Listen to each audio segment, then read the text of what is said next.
Bem-vindos aos gélidos domínios da Tenebres.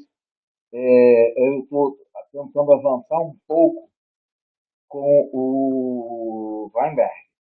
Esse é o terceiro vídeo do Weinberg. E eu já estou com o quarto pronto. Eventualmente vou tentar gravar hoje em seguida. É, esqueci uma coisa, Jacílio. Eu sempre gosto de botar aqui embaixo a referência passando aqui embaixo, né? Eu estava esquecendo, então, beleza, vamos lá agora a referência, tá? Então, passando para que eu não tenha esquecido mais nada, então vamos direto ao Weinberg. É, bem, esse é o terceiro vídeo. Eu já comentei quem é o livro, que o autor fala, e essa discussão toda. A gente tem feito algumas lives aqui em que a gente tem discutido do Clube do Livro da Relatividade, né? Em que a gente tem discutido é, muito intensamente as transformações Lorentz, o uso de tensores. A gente tem mostrado como se usa tensores, principalmente o Alexandre mostrou umas 2 semanas atrás, o uso de tensores. Foi naquela semana que era Semana do Físico, 19 era dia 19 era dia do físico, 9 era a visita do Einstein, teve uma série de eventos, uma série de efemérides sucessivas, tanto que o Lael vem aqui, e na verdade eu vou levantar esse vídeo, porque o Lael vinha, eu estou gravando isso sábado 31 de maio, e vou tentar levantar esse vídeo ainda antes do seminário de Lael, até para chamar a atenção para o seminário de Lael, daqui a pouco, às 19 horas. Né? Eu estou gravando esse vídeo nesse momento, são meio-dia e 41. Então, eu vou tentar gravar o outro em seguida, para levantar os dois, para chamar a atenção para o canal. É, para as 19 horas, porque 19 horas não tem Lael, com a segunda parte do seminário dele sobre gravidade quântica. Como eu tenho falado reiteradamente nos últimos vídeos, tanto eu como o Alexandre, os dois editores do canal, nós estamos desempregados nesse momento. Portanto, a gente resolveu combater pela monetização do canal e combater para que o canal se torne rentável. Nesse sentido, a gente tem vou postar aqui embaixo depois, aqui nos comentários depois, o apoia-se do canal, e esse é o nosso Pix. Pois bem, a gente teve toda uma discussão mais histórica. O Weinberg, diferente dos outros, ele parte para uma discussão histórica e ele continua essa discussão histórica. Quando ele escreve, a gente estava falando falou um pouco, uma discussão bem conceitual sobre massa gravitacional e massa inercial, que o fato das duas massas são conceitos distintos, porém, numericamente os valores coincidem, o que permite cortar N nessa equação dos dois lados, ficarmos só com a aceleração, e também é o que baseia o princípio da equivalência de Einstein. A gente, o Weinberg, ele parte bastante dessa discussão conceitual, e em determinado momento ele escreve essas transformações aqui, onde a gente tem aqui um tempo absoluto, né?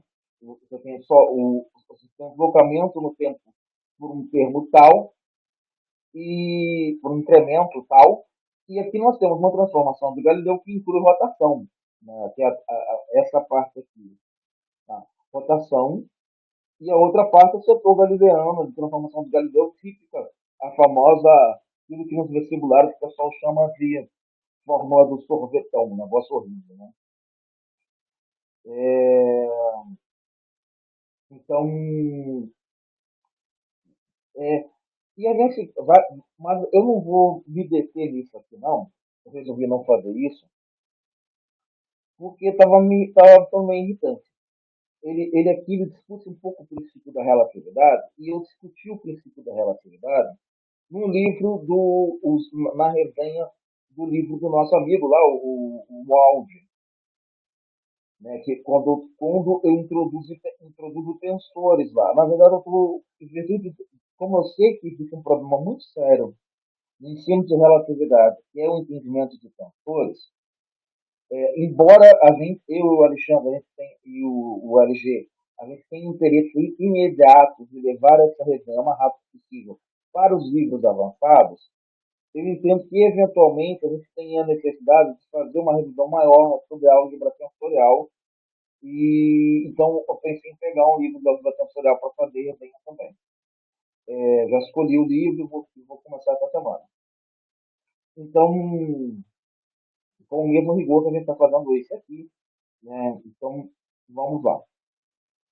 Inclusive porque uma enquete que a gente fez no canal, por duas vezes a álgebra tensorial ganhou a enquete como tema da live.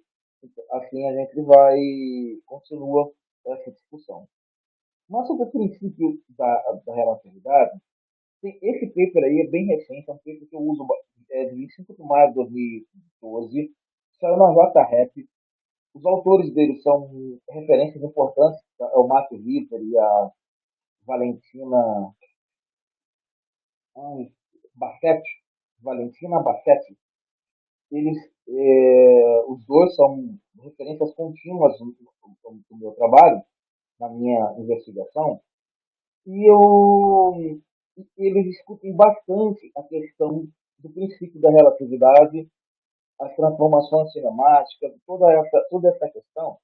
E eu acho que é um trabalho importantíssimo, ainda mais para quem tem interesse de entrar nessa discussão de gravidade quântica, de hidrodinâmica relativista, estudar esse trabalho.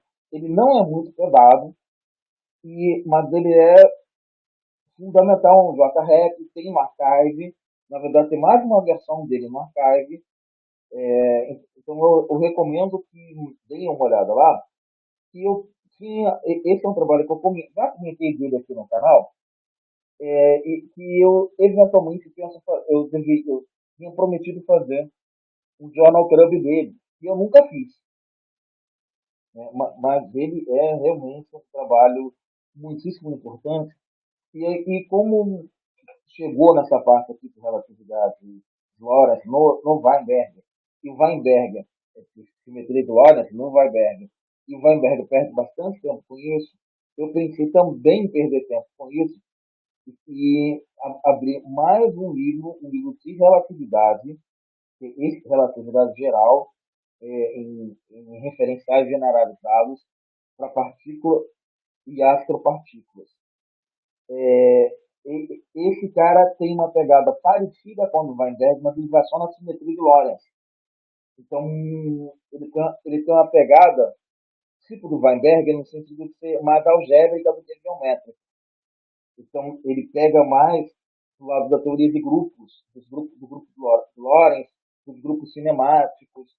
Então, eu acho que seria interessante, até para a minha pesquisa, dar uma olhada nesse livro, é, dar uma revisada nesse livro, ver e é bastante recente. O autor dele é o Eric Kerdolan, e o Eric Kerdolan é um cara que eu também usei em um seminário, nas atividades formativas de verão, de uns 2 anos atrás. Eu pretendia continuar usando, se continuasse para falar de relatividade geral, porque ele tem um pré-print de ensino de relatividade geral muito bom, um nível bem avançado. Então, ele é o Eric Gorgolan, ele tem uma página, tá? Ele é um cara que quem quer estudar relatividade deve ficar atento. Ele tem um mini curso na internet, no YouTube.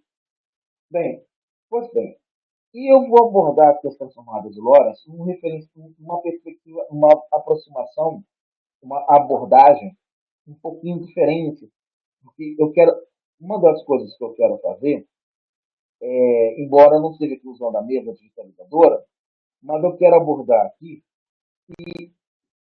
porque ele usa essa notação matricial, em que nós temos os índices, né, essa notação indicial, são nós temos aqui os índices, e esses índices, os índices beta aqui, eles estão contraindo, né, como índices covariantes e contravariantes, e que a gente já discutiu isso, aonde que um mora, aonde os covariantes moram, aonde que os contravariantes moram, lá na discussão do Walden.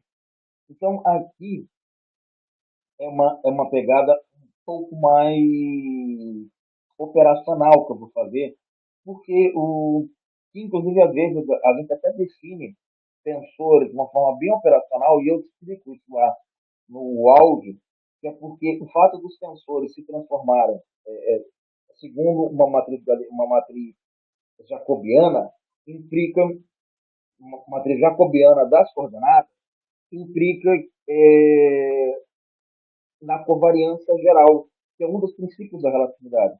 Ou seja, todos os referenciais inerciais são equivalentes entre si.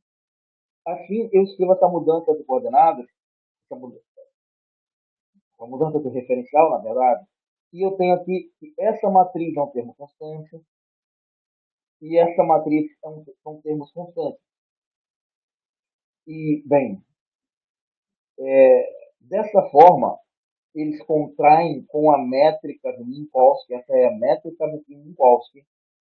Dessa forma, o espaço de Minkowski, como eu tinha comentado, ele também vai ser muito bem abordado nesse cara aqui, que aí eu acho que abordando esse cara aqui, abre no canal uma perspectiva de abrir falar do espaço de De Sitter e anti-De Sitter, então abre uma perspectiva de falar de geometrias lorentzianas, que é uma coisa que eu pretendo estudar também, mas abre essa perspectiva de uma forma acessível para quem quer estudar isso.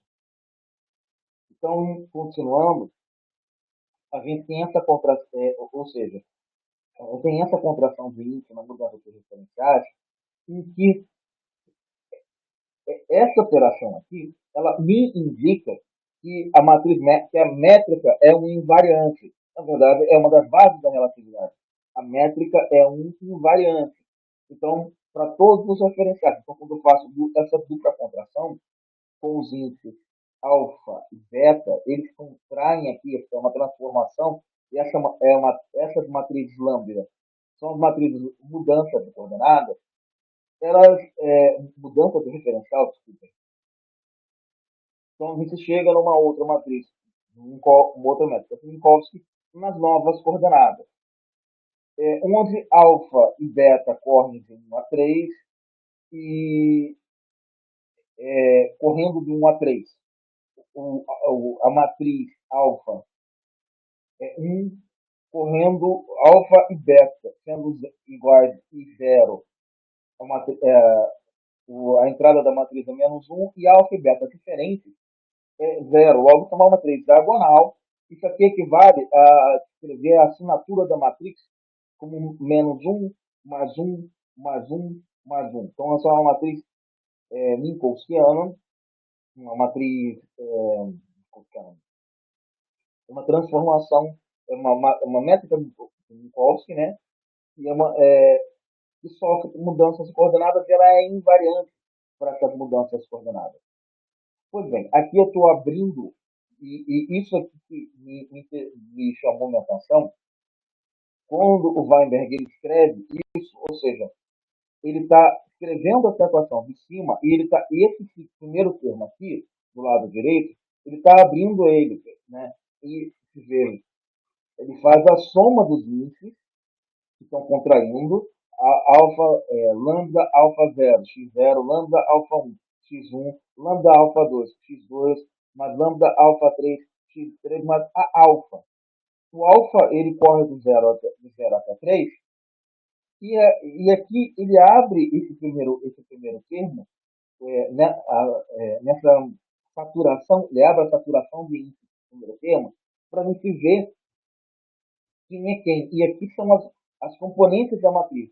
Então, o alfa, aqui vão ser todas as componentes. Vão estar multiplicando x0. Vão ser as componentes do 0 até 3. Então, eu vou ter aqui lambda 0, 0, lambda 1, 0, lambda 2, 0, lambda 3, 0. e assim vai, que lambda 0, 1, lambda 1, 1, lambda 2, 1, lambda 3, 1, a mesma coisa para todos os outros coeficientes. E isso é uma coisa que a gente no futuro vai abrir quando a gente for fazer a live do espaço de Minkowski, é, que a gente ainda não fez. Então, é, é a parte mais operacional do cálculo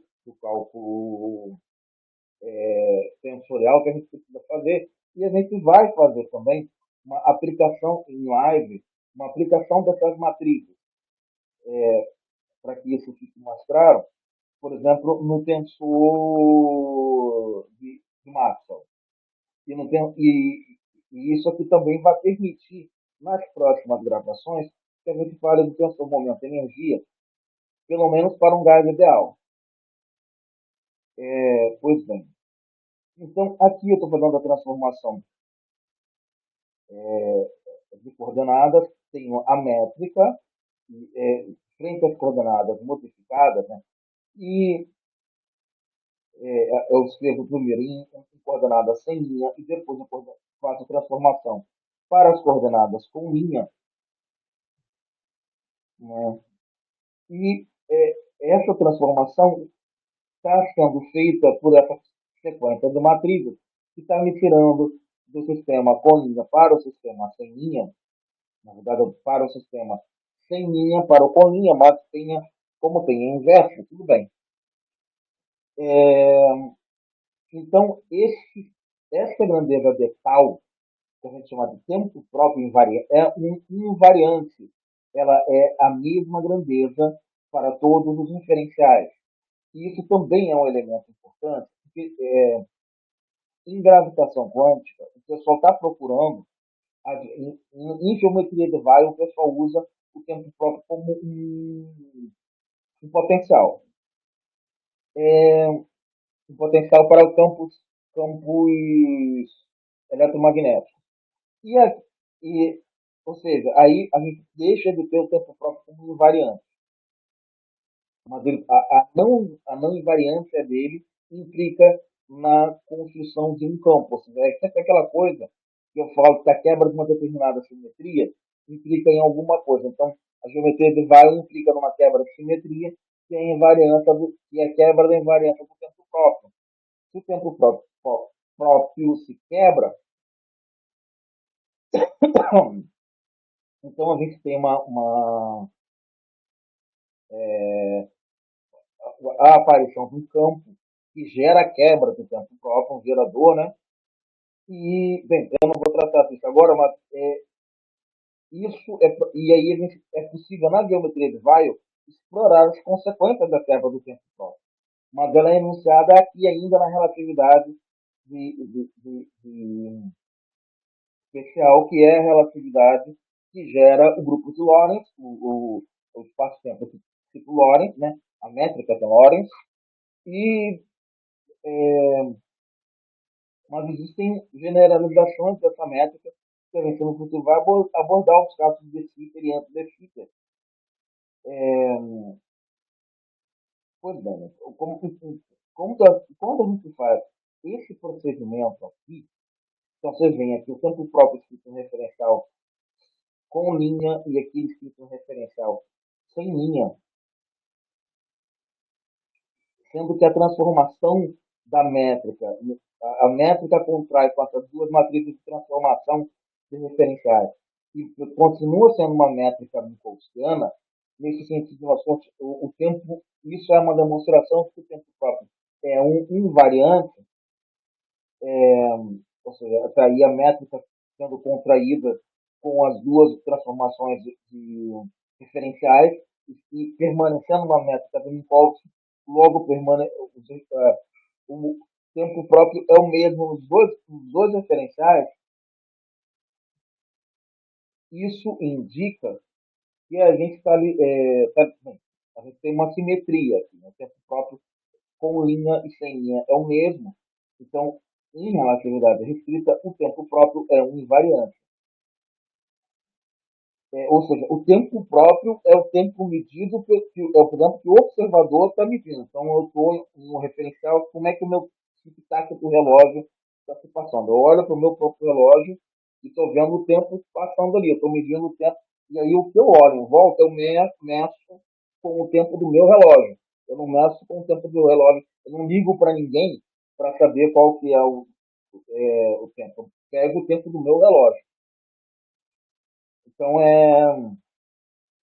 por exemplo, como eu estava falando, está aí o tempo próprio referencial linha, né? E aquelas matrizes, elas são matrizes jacobianas, justamente porque a definição de tensores é que ele se transforma como matrizes jacobianas.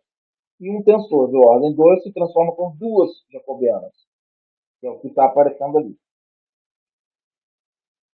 Então, quando a gente faz um diferencial com respeito a x expo, ou seja, é uma caminhada que está saindo de x para x', mas isso é um infinitesimal, a gente faz esse diferencial, a gente diferencia esse objeto aqui, e diferenciando essa transformação, como a métrica é uma constante, nós temos zero do outro lado, e nos aparece essa aqui outra derivada jacobiana, mas aparece também o que seria uma derivada da derivada jacobiana, ou seja, uma derivada ao segundo das métricas linha em relação às métricas sem linha.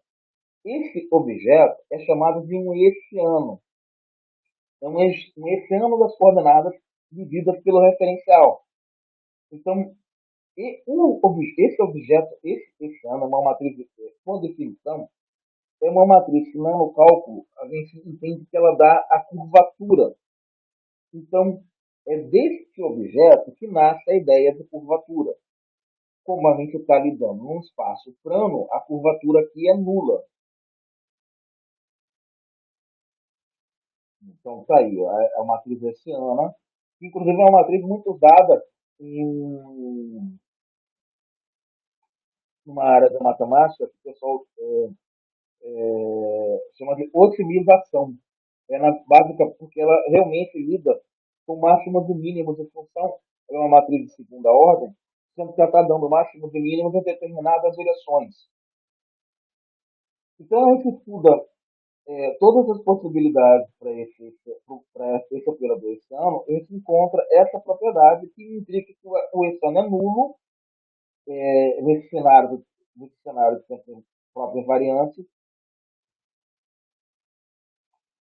É,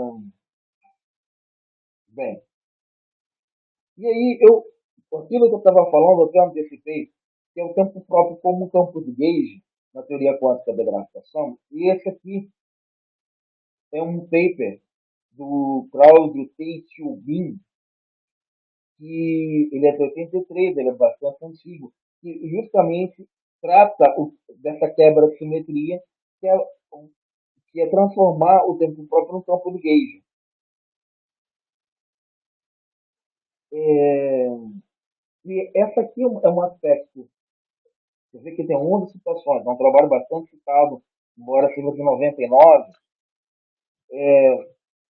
Esse trabalho, ele também discute a simetria de Lorentz, né? A origem do espaço, da métrica do espaço-tempo, numa pedagogia, uma pedagogia lorentziana de Bell e a significância para a relatividade geral.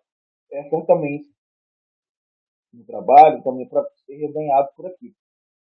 Então, quando a gente tem um tempo próprio igual a zero, ou seja, o observador ele não está vendo o tempo passar, o tempo é estático para ele, nós temos um geradores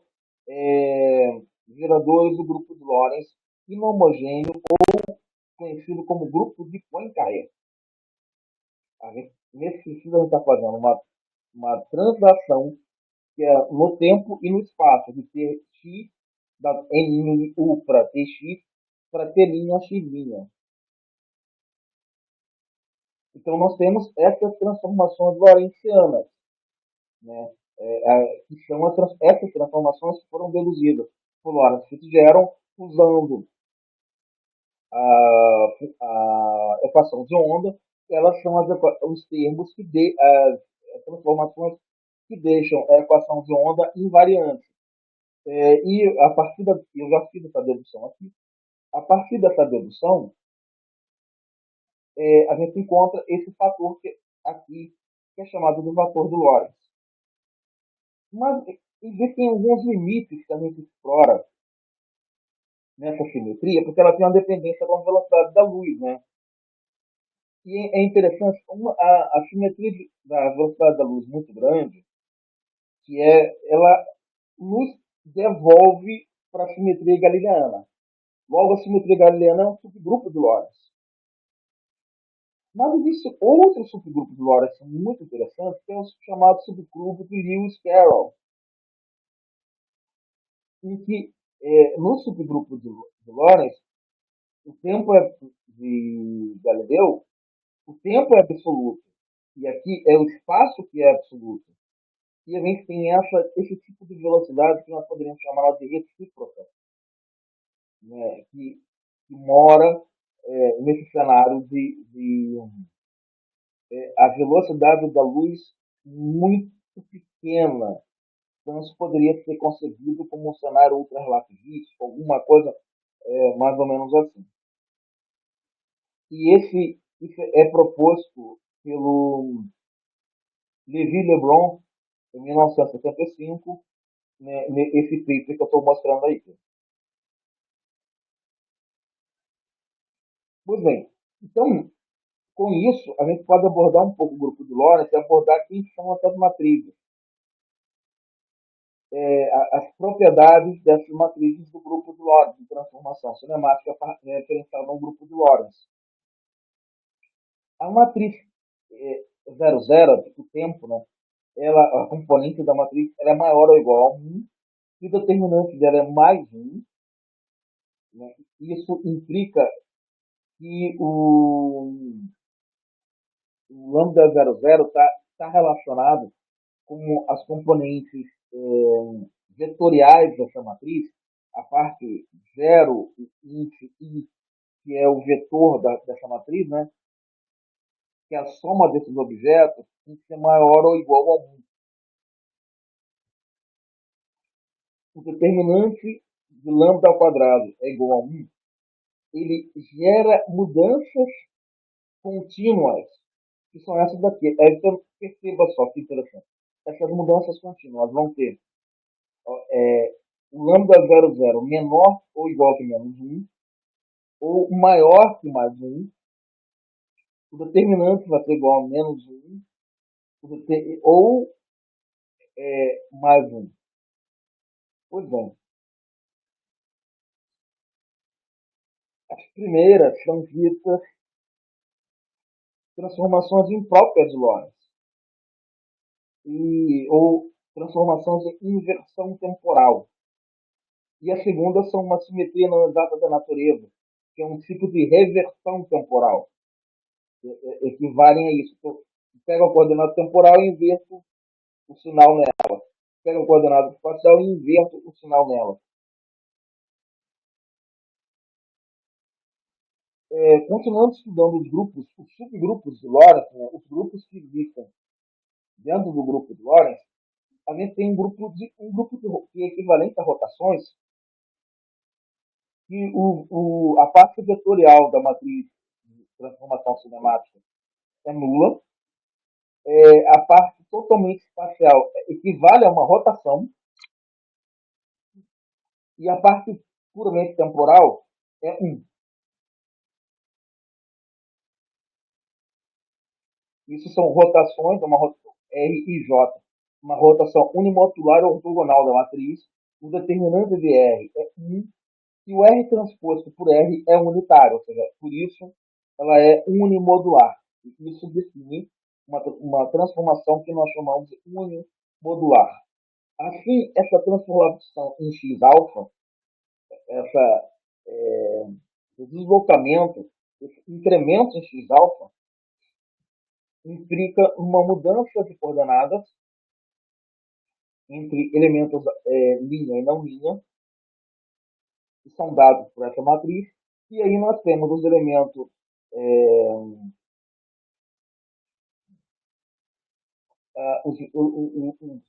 como que o quadro vetor, né, muito em cima está o vetor com as notações euclidianas, direitinho, e embaixo tem mais a componente temporal do quadro vetor.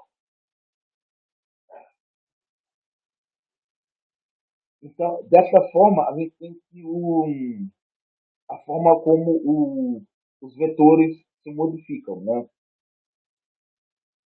E assim a gente encontra quem é a velocidade entre os dois referenciais.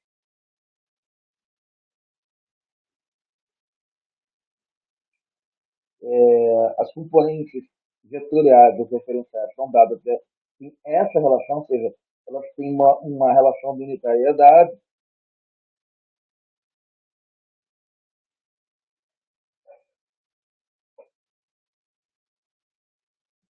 e aí o termo temporal é a matriz de Minkowski. O termo vetorial é a matriz de Minkowski, matriz de Minkowski não, desculpa, é o fator de Lorentz. O termo espacial é o fator de Lorentz multiplicado por uma velocidade.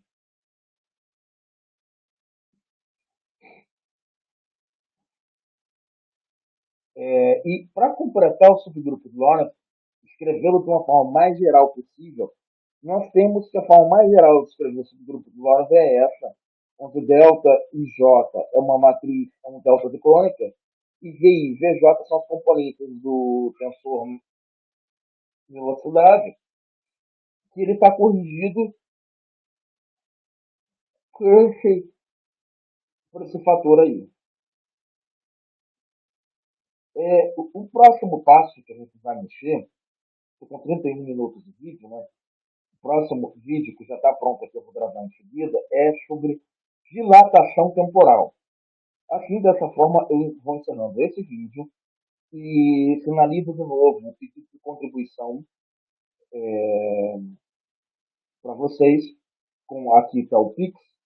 Então, eu vou ficando por aqui e sejam sempre bem-vindos ao Gélidos Domínios de Ecopenado.